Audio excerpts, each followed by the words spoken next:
Hola, bienvenidos. Mi nombre es José Manuel López García. Saludos a los oyentes de Radio Sofando de México y también a los de Hablando de Filosofía de México. Anarquismo metodológico de Feyerabend. Este filósofo de la ciencia, Paul Feyerabend, nació en Viena en 1924 y falleció en Suiza en 1994. Feyerabend se trasladó a Estados Unidos, donde encontró una plaza permanente en la Universidad de Berkeley. Fue alumno durante algunos años de Karl Popper, aunque realmente pensaba que era mejor colaborar con Wittgenstein, a quien admiraba incluso más que a Popper, pero esto no fue posible por la muerte de Wittgenstein. Aceptó de todas maneras la colaboración con Popper, el cual en el año 1953 le pidió si quería ser su asistente, pero Feyerabend amablemente dijo que no quería. Fue amigo de otro historiador de la ciencia, otro filósofo de la ciencia, como es Thomas Kuhn, y aunque tuvo discrepancias desde un punto de vista teórico y desde la propia filosofía de la ciencia y de la historia de la ciencia, que se fueron acentuando con el paso de los años, siguió conservando su amistad y su admiración por la obra y por el pensamiento de Kuhn. Entre su producción más importante destacan distintos libros como Adiós a la razón, Contra el método, etc. Feyerabend pensaba contra la ideología dominante del empirismo, ya que consideraba, y son sus propias palabras, que la lucha por la tolerancia en las cuestiones científicas, por la libertad de pensamiento, tiene aún mucho camino que recorrer. Feyerabend consideraba que tenía que haber una pluralidad de teorías, porque estaba convencido de que el pluralismo teórico, la diversidad de teorías, era algo positivo para la ciencia y era también algo que se puede valorar como un factor esencial de todo conocimiento que se proclame realmente objetivo. En consecuencia, Feyerabend tenía muy claro que era algo necesario la relativización de todos los criterios en ciencia y esto venía confirmado, a su juicio, por la propia práctica científica de los propios investigadores, de los propios científicos, que en muchas ocasiones no seguían los métodos, diríamos, epistemológicos clásicos, los métodos científicos, como el método hipotético-deductivo, el método inductivo, etc. Realmente, esto produjo un gran revuelo en filosofía de la ciencia, también en la historia de la ciencia, y en este sentido escribe Feyerabend lo siguiente, por ejemplo: hay un solo principio que puede ser defendido en todas las circunstancias y en todas las fases del desarrollo humano. Es el principio de que cualquier cosa puede ir bien, o cualquier cosa puede ir bien. Efectivamente, diríamos que en ocasiones la ciencia avanza a saltos, avanza con procedimientos que aparentemente no son ortodoxos o no son los habituales, y eso hace que la ciencia progrese. Por lo tanto, el anarquismo epistemológico o metodológico de Feyerabend tiene en consideración que en muchas ocasiones la ciencia no sigue los pasos de los métodos científicos clásicos, sino que tiene otras vías de investigación que tienen en cuenta muy diferentes procedimientos de acción, de investigación, de experimentación, etc.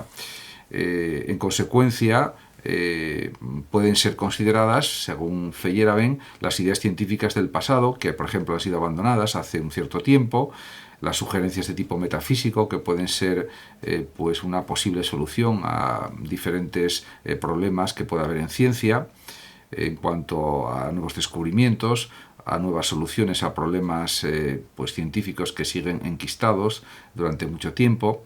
Incluso, a su juicio, pueden ser interesantes elementos sacados del mito que pueden inspirar a los hombres de ciencia para hallar nuevas soluciones a los conflictos científicos que puede haber, o conflictos teóricos, epistemológicos, etc.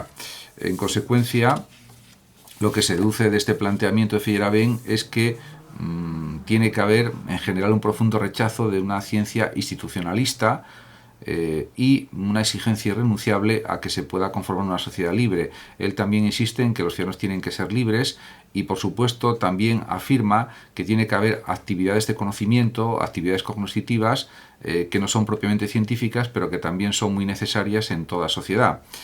En ese sentido, él continuamente lo dice, que tiene que haber otras formas de actividad cognoscitiva que compitan con la ciencia oficial. Esto no supone que la ciencia oficial no pueda seguir existiendo, pero sí que hay otras vías de conocimiento diferentes y que tienen que ser valoradas en su justa medida. Además, Feyerabend añade críticas teóricas tanto al empirismo como al racionalismo, porque considera que no son auténticamente corrientes filosóficas que sirvan en todas las ocasiones para el avance científico.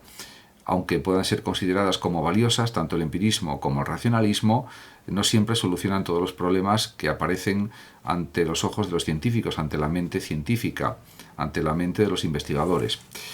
Y de ahí la famosa frase también de Feyerabend: sin caos no hay conocimiento. Él, por otra parte, se muestra muy partidario de la proliferación teórica, que existan numerosísimas teorías posibles o que se investiguen numerosas vías teóricas con la finalidad también de conseguir una vida más libre y más feliz. Eso también está dentro de sus preocupaciones, diríamos, teóricas, filosóficas, de forma más general, podríamos decir.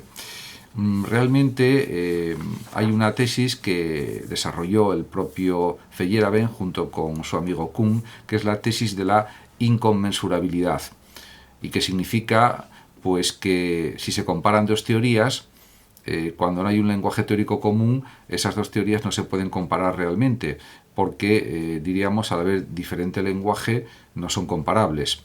En consecuencia, insisto, si dos teorías son inconmensurables, no hay manera de compararlas y decir cuál es mejor y correcta, porque son claramente diferentes y no pueden ser comparadas.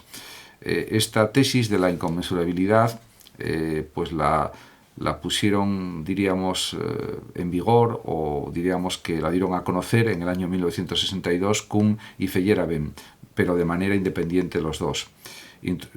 Cada uno con su forma, con su desarrollo teórico, más o menos pues muy próximo uno al otro, pero de una manera completamente independiente. Y fue una noción que tuvo pues un cierto éxito en filosofía de la ciencia también. En consecuencia, podemos decir que Feyerabend rechaza la existencia de reglas metodológicas universales y que sean aplicables de una manera absoluta en cualquier tipo de condición, en cualquier tipo de investigación científica.